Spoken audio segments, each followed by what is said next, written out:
At my billionaire grandfather's funeral, my dad said, "We all agreed you are not welcome here." The first time I saw the black SUVs lined up outside St. Bartholomew's, I understood the funeral wasn't really for my grandfather. It was for the living. The church sat on a hill in Westchester, the kind of old stone building that always looked like it was waiting for a camera crew. The driveway was clogged with tinted windows, security earpieces, and men in dark suits pretending they weren't scanning faces. A few local reporters stood behind a thin rope line, their microphones pointed toward anyone who looked important enough to stumble into a quote. I parked my car 2 streets away where the neighborhood turned ordinary. Mailboxes, leaf piles, kids' bikes tipped over in driveways. I'd worn a simple black suit I already owned. No designer label, no jewelry. My hair was clean and tied back. I had one small folder in my bag and a phone fully charged. I was 20 to 6. I worked in compliance at a mid-size investment firm in the city. It wasn't glamorous, but it taught me how to read the tone of a room and how to keep my face neutral while someone else tried to provoke a reaction. It taught me that the loudest person wasn't always the one with the most power. My grandfather, Conrad Holloway, had been the type of billionaire people described as private, as if it were a moral quality. He avoided interviews. He donated through shell foundations. He built his reputation the way some men build a fortress, brick by brick, door locked from the inside. I hadn't seen him in 8 years, not because I didn't want to, because access to him came through my father, and my father treated access like a reward. When I walked toward the church, the November air had that sharp edge that made your lungs feel clean and slightly punished. I passed one of the security men and gave a polite nod. He looked me up and down like he was assessing whether I belonged in the story. Inside, the foyer smelled like polished wood and lilies that were already starting to rot at the edges. A memorial table held framed photos of my grandfather at different ages, in a dark suit, shaking hands with politicians, standing beside a yacht, smiling in front of a hospital wing with his name on it. The captions weren't written, but everyone knew what they were meant to say. Legacy! Power! Respect. I took a program from a stack and stepped into the sanctuary. The front rows were full of people who hadn't come for grief. They'd come for proximity. It was visible in the posture, the straight backs, the careful whispers, the way they checked their phones for notifications as if the world might forget them for 10 minutes. My father was near the aisle, halfway to the front, surrounded by relatives and men in suits. He was tall, silver at the temples, the kind of man who looked comfortable being photographed. My mother stood beside him, her face arranged into something that could be mistaken for sorrow if you didn't know how practiced it was. My half-sister Claire was there too.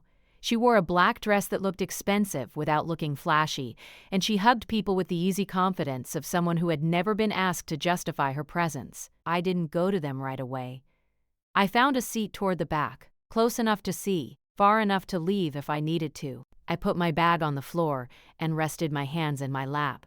That was when I saw the man with the white folder. He was standing near the side aisle, speaking quietly to the priest. He was older, maybe late 60s, and he wore a charcoal overcoat even indoors. He didn't fit the family aesthetic. He looked like he'd stepped out of an office, not a glossy magazine spread. When he turned slightly, I caught the side profile and a faint recognition hit me, not from memory, but from old paperwork. His name surfaced without effort. Martin Klein. Klein and Finch LLP. Estate attorneys. I'd seen the firm name in a set of documents years ago when I was 19 and cleaning out a drawer in my father's office. At the time, I hadn't known what I was looking at. I just knew my father had snatched the papers from my hands too fast and told me I was being nosy. Now seeing that folder in the attorney's hands, I understood why my father had been so quick. I let the thought settle. I didn't attach emotion to it. Emotion made people sloppy. I stayed still. The organ began. People stood. The procession started. Slow and formal, the casket carried by men who looked like they'd been carefully selected to photograph well. My father walked behind it with the kind of controlled expression that read as dignified on camera. When the casket passed, I stood with everyone else. I watched the polished wood move forward, watched the flower arrangement sway slightly with each step. I didn't cry. I didn't force myself to.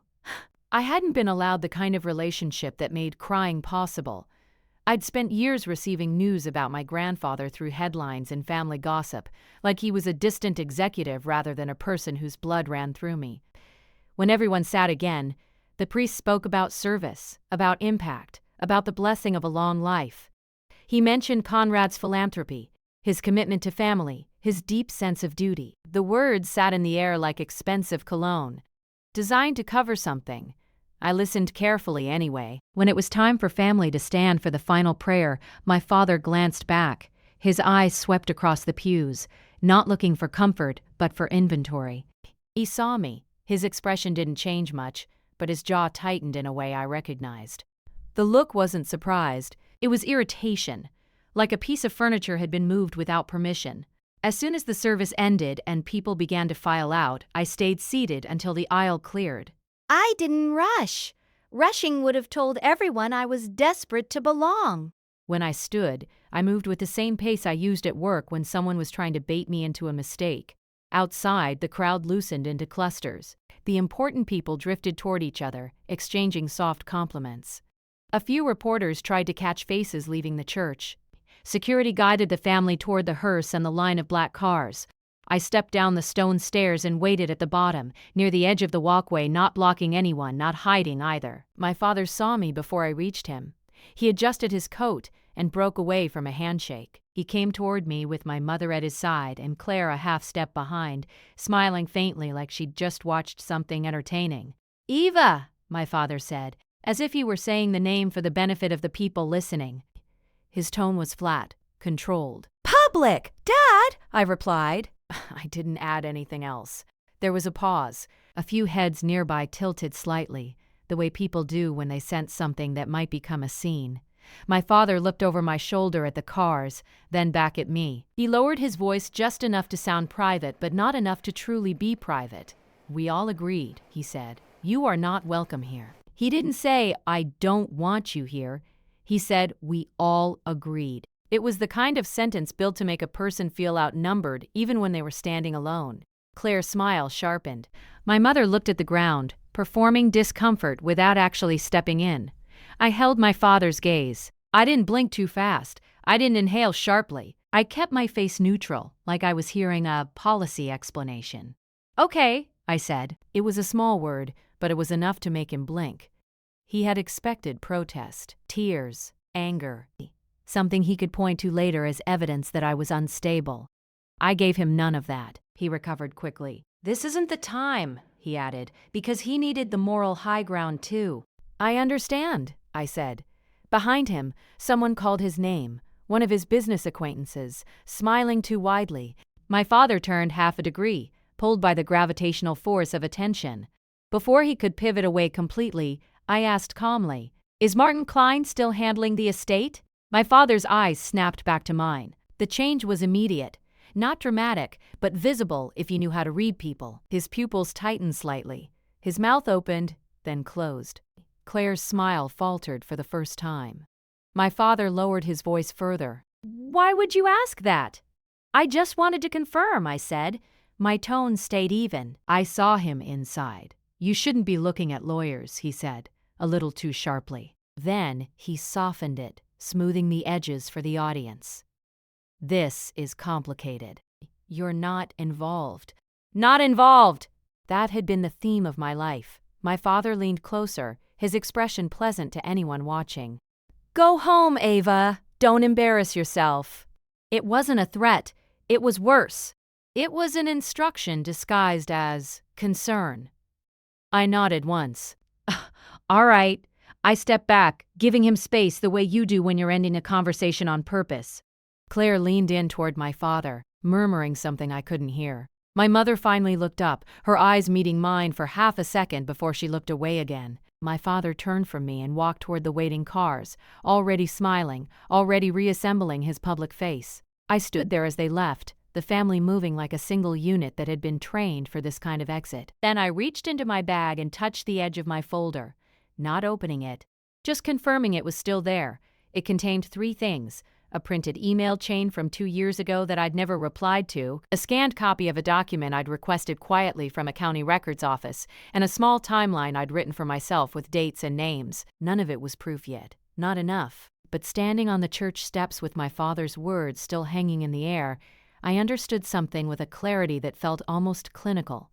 He wasn't keeping me out because I didn't belong. He was keeping me out because I did. I watched the last black SUV pull away, the line of cars disappearing down the hill like a funeral procession for something else entirely. Then I took out my phone and opened my messages. There was one unread email I'd received that morning at 6:12 a.m. from an address I didn't recognize. The subject line was short, regarding Conrad Holloway's final instructions. I stared at it for a moment, then slipped the phone back into my pocket without opening it. Not because I was afraid, because timing mattered, and I wasn't going to give my father the satisfaction of seeing me shaken on the day he'd chosen to exile me. I turned and walked toward my car, already deciding where I would go first and who I would speak to before I read that email. Behind me, the church bells began to ring, slow and heavy, as if marking an ending. But I knew better. It was only the start. I didn't open the email until I was sitting at my kitchen table, coat still on, keys set carefully beside my laptop. It was 8:41 p.m. The funeral reception would be ending around then. I knew because my father liked things punctual. He liked to be seen leaving last, shaking hands, absorbing condolences, like interest.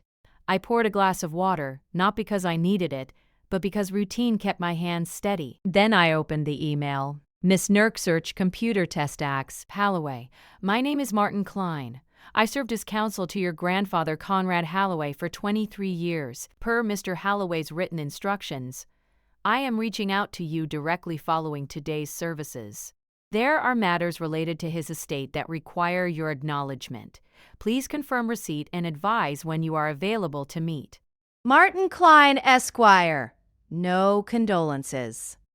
No soft language. Just process. I stared at the screen for a few seconds, then forwarded the email to a private address I used only for records. After that, I replied with a single sentence. I confirm receipt. I am available tomorrow at 10 a.m. I didn't add questions. Questions invited, evasions. Meetings produced paper trails. His response came 10 minutes later. 10 a.m. is acceptable. My office is at 575 Madison Avenue, Suite 1802. Madison Avenue meant visibility. It meant he wasn't hiding. I slept that night without difficulty. The next morning, I arrived 12 minutes early. Klein's office was understated. No plaques listing famous clients, no glossy photos. The furniture was functional. The walls held framed degrees, and a single black and white photograph of a much younger Conrad Holloway standing beside Klein, neither smiling. Klein greeted me himself. He shook my hand firmly, not warmly, and gestured for me to sit. You resemble him, he said once we were seated. I've heard, I replied. He nodded, as if that settled something. Then he opened the white folder I'd seen at the church. Inside were documents arranged with care. Tabs. Notes in the margins. Everything dated. Your grandfather amended his estate plan 3 times in the last decade, Klein said. The final amendment was executed 18 months ago. He slid 1 page forward, stopping it precisely in front of me. At the top, Last Will and Testament of Conrad Holloway. At the bottom, a familiar signature, steady and unmistakable. There is a provision, Klein continued, that names you as a contingent beneficiary and executor in waiting for a specific trust. I didn't react. I read. The trust had a name. The Holloway Private Holdings Trust. I recognized it immediately. It wasn't listed in any public filings tied to my father or half-sister. It was older, quiet, the kind of structure that existed to hold assets that didn't want attention. Klein watched me carefully. Your father is not aware of this provision, he said. I assumed, I replied. Your grandfather was precise, Klein went on. He anticipated resistance. He slid another document forward. It was a letter, handwritten, addressed to me. Not sealed, not sentimental, just factual. Eva, if you are reading this, then I am gone. And your father has likely done what he does best.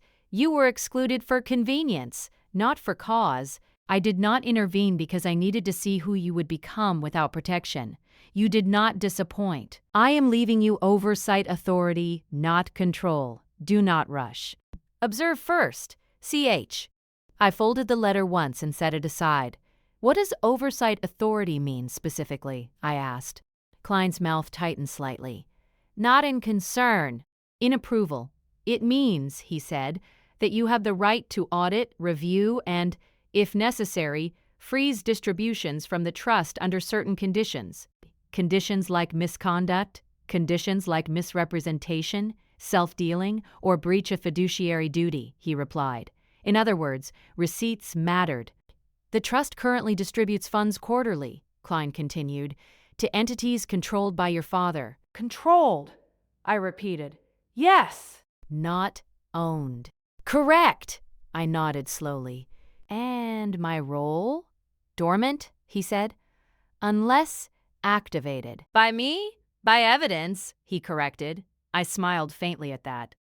When I left Klein's office, I didn't feel triumphant. I felt oriented. That afternoon, I requested documents. Not from my father, from institutions. I filed a formal request with the trustee's custodian bank, citing my contingent authority. I requested historical distribution records for the past 5 years. I contacted the county clerk's office again, this time requesting corporate filings tied to 3 LLCs Klein had casually mentioned during our meeting. I didn't tell anyone what I was doing. That included my closest friend, Mara, who worked in forensic accounting and would have asked too many questions too early. Silence created space. Space revealed patterns. By the end of the week, my father called me. It was the first time he'd initiated contact in over a year. I hear you met with Martin Klein, he said, skipping pleasantries. I did, I replied. That was inappropriate. I was invited, I said. In writing. A pause. A recalibration. Your grandfather's affairs are complex, my father said. You don't need to burden yourself with them. I already work in compliance, I replied evenly. I'm comfortable with complexity. Another pause. Longer. I don't want you misinterpreting things, he said. This family has always taken care of you. That was a lie so smooth it almost sounded reasonable. I appreciate your concern, I said. He exhaled sharply through his nose. You always were difficult to read. I'll take that as a compliment, I replied. He hung up without saying goodbye. The documents started arriving the following Monday. Digital first. PDFs, stamped and dated. I built a spreadsheet. Not fancy. Just columns. Date, amount, sender, recipient, purpose. The amounts were large but consistent. Predictable. Too predictable. Quarterly distributions, each routed through a management company my father controlled, then dispersed to various investment vehicles. On paper, it looked clean, but paper lied in patterns.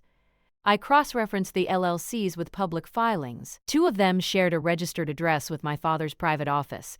One listed Claire as a consultant, drawing a 6-figure annual fee for strategic advisory. She was 24. I kept going. I compared distributions against market performance, against stated purposes. That's when the timing discrepancies appeared. Funds allocated for international expansion were transferred days before being rerouted into a personal real estate holding. Funds earmarked for technology development were loaned interest-free to a shell company that had no employees. Careless, but confident. A kind of confidence that came from believing no one was watching. I didn't confront anyone. Instead, I documented. Screenshots. 5 minutes, 5 minutes with dates. Notes written in neutral language.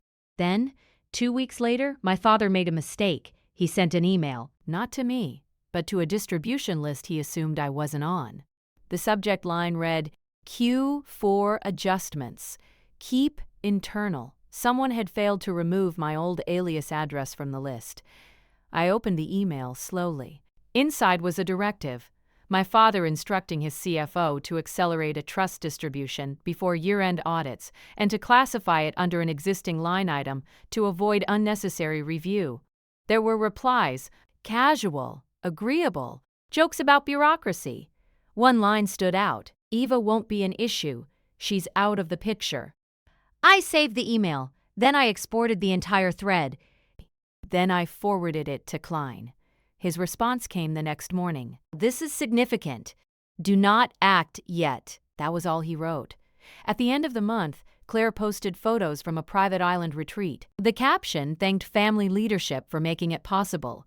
The comments were full of admiration. I took screenshots. Not of the photos, of the metadata, dates, locations, cross-referenced with a trust disbursement labeled operational expenses. Still, I waited. The key receipt arrived on a Thursday afternoon, buried in a routine packet from the bank. It was a wire confirmation, one that didn't match any authorized purpose. The beneficiary name was wrong, not an LLC. A personal account.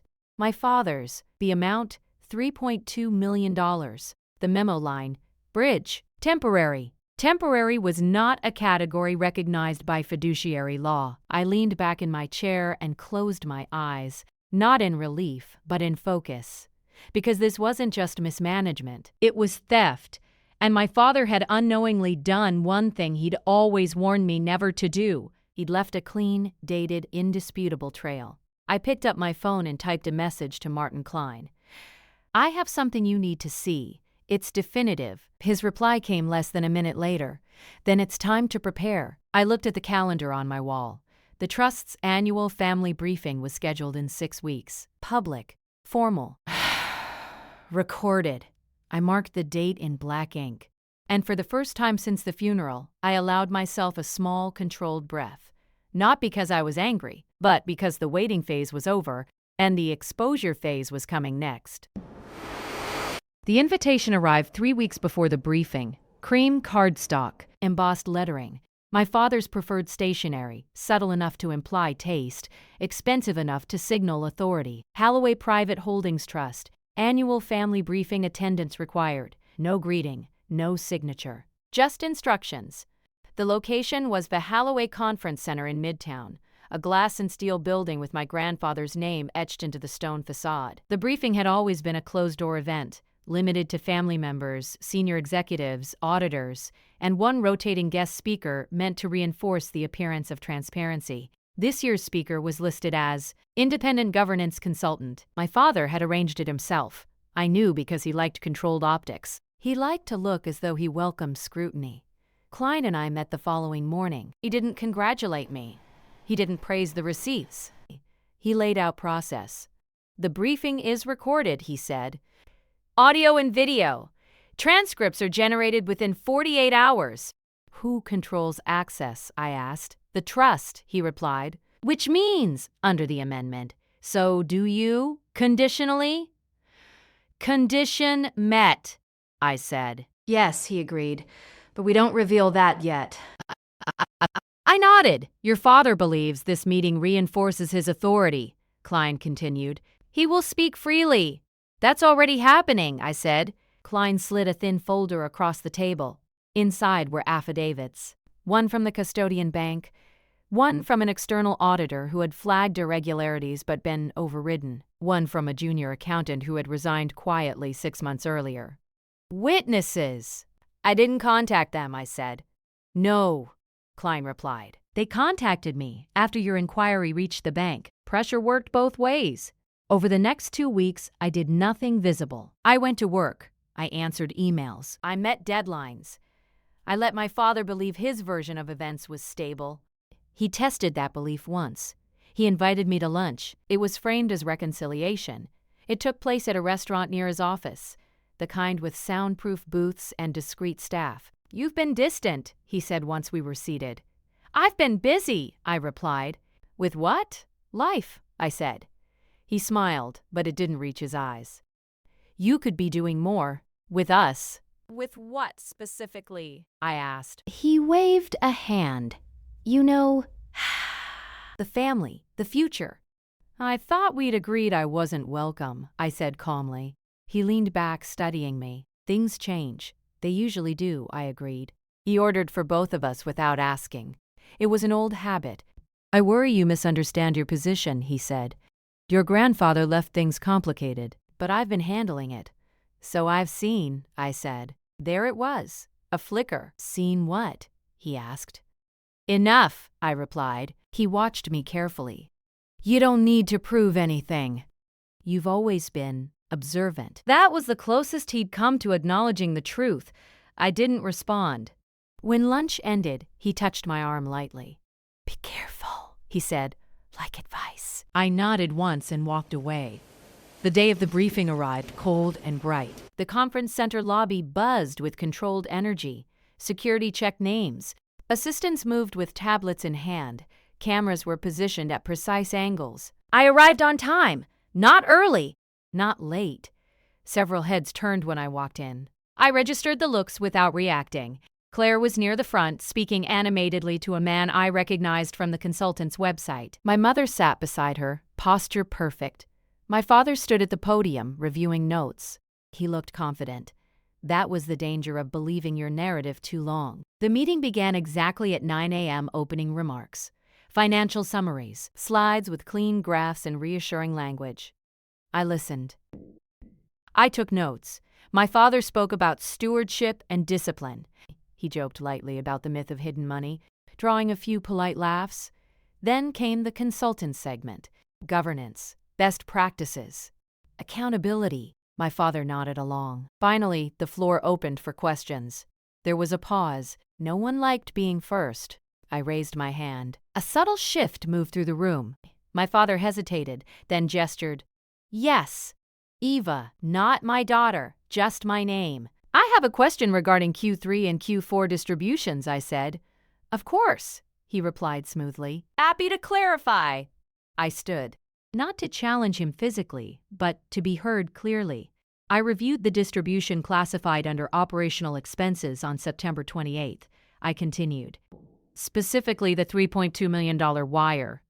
A few executives glanced at each other. My father smiled. That was a temporary bridge, fully documented.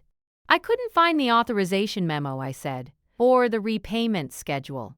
It's internal, he said. Handled. And by whom? I asked. Silence stretched. The management team, he replied. Which entity? I asked. He inhaled. Eva, this isn't the forum. The funds were wired to your personal account, I said. The room froze. My father's smile faded, not dramatically, precisely. That's inaccurate, he said. I reached into my bag, not hurried, not shaky. I placed a single document on the table in front of me and slid it forward so the cameras could see. The wire confirmation, dated, stamped, verified. I have confirmation from the custodian bank, I said, including memo classification and account beneficiary. A murmur moved through the room. The consultant shifted in his seat. My father straightened. This is highly inappropriate, he said. You are misinterpreting. At 10:14 a.m., I continued, you emailed your CFO instructing him to accelerate the distribution before year-end audits. I didn't look at him. I looked at the screen behind him. Would you like me to read the email? I asked. The cameras were still rolling. The room was silent, and my father finally realized something he hadn't considered at the funeral. This wasn't a misunderstanding. This was a record. He opened his mouth. I raised my hand slightly, not to stop him, but to signal sequence. I've submitted these documents to Martin Klein, I said, along with affidavits from the bank and the auditor. That was when the consultant stood up. I believe, he said carefully, we should pause the meeting. My father looked at him sharply, then at me. For the first time, he didn't look irritated. He looked uncertain. I sat back down. The exposure wasn't complete yet, but the ground had already shifted, and everyone in that room could feel it. The consultant's suggestion didn't stop the meeting. It changed its direction. Martin Klein stood from the back row before my father could object. He hadn't been listed on the agenda. That, I later learned, had been intentional. Before we adjourn, Klein said evenly, there is a procedural matter that must be addressed, one that affects the validity of this briefing. He didn't look at my father. He addressed the room. As counsel to the Holloway Private Holdings Trust, I am invoking Section 9.4 of the amended trust instrument, executed March 12, 18 months ago. A few executives shifted. Section numbers meant seriousness. Under this provision, Klein continued, a contingent oversight authority may be activated upon presentation of documented fiduciary breach. My father stood abruptly. This is absurd. You have no standing. Klein turned then. Calm, precise. I do, he said, and so does Ms. Eva Holloway. Every camera in the room adjusted. Klein gestured to the screen. A new slide appeared. Activation of Oversight Authority, Eva Holloway. The date was today. The timestamp was from 27 minutes earlier. The trust had been frozen. Not seized, not dissolved. Paused. The trust's custodian bank has been notified, Klein said. All discretionary distributions are suspended pending independent review. My father's face went pale, not dramatically, but in a way no amount of training could hide. This is a coup, he said. You're ambushing your own family. No, Klein replied. We're following instructions. He turned slightly, acknowledging me without spotlighting me. At Mr. Conrad Holloway's direction, he added. The room was silent in a way that felt physical. Someone in the second row checked their phone. Then another. Notifications were already moving. My father looked at me then, not with anger, with calculation. You planned this, he said. Yes, I replied. I didn't raise my voice. I didn't explain myself, Klein continued. The following materials have been entered into the trust record: wire confirmations, internal correspondence, metadata from public disclosures, and sworn affidavits. The screen changed again. A timeline, dates, amounts, accounts. Nothing emotional, just sequence. The independent auditor who raised concerns was overridden, Klein said. The junior accountant who resigned will testify if required. The custodian bank has confirmed misclassification of funds. The consultant cleared his throat. At this point, he said, the appropriate course is an external forensic audit and temporary removal of discretionary control. Temporary, Klein agreed. Pending outcome. My father sat down slowly. Claire whispered something to my mother. My mother didn't respond. This will destroy everything, my father said quietly. No, I said. It will clarify it. That was the only time I spoke without being prompted. The meeting adjourned 15 minutes later, not with chaos, with instructions. Phones buzzed. Assistants took notes. Security shifted from guarding optics to guarding process. By the end of the day, the recording had been flagged for legal preservation. By the end of the week, the story had reached the trade publications, not tabloids, industry outlets. The language was careful. Governance dispute at Holloway Trust. Triggers oversight review. No one used my father's name in the headline. They didn't need to. The consequences unfolded without my involvement. My father stepped down temporarily from his executive role. The word stayed in quotation marks in every article. Claire's consulting contract was suspended, then terminated. Her social media went quiet. The CFO resigned. The board commissioned the audit. I didn't attend those meetings. I didn't need to. My role was defined, and I respected its limits. 3 months later, Klein called me. The audit confirmed the breaches, he said. Civil recovery is in progress. The trust will be restructured. And my father? I asked. A settlement, he replied. No admission of wrongdoing. Loss of control. I nodded. That was expected.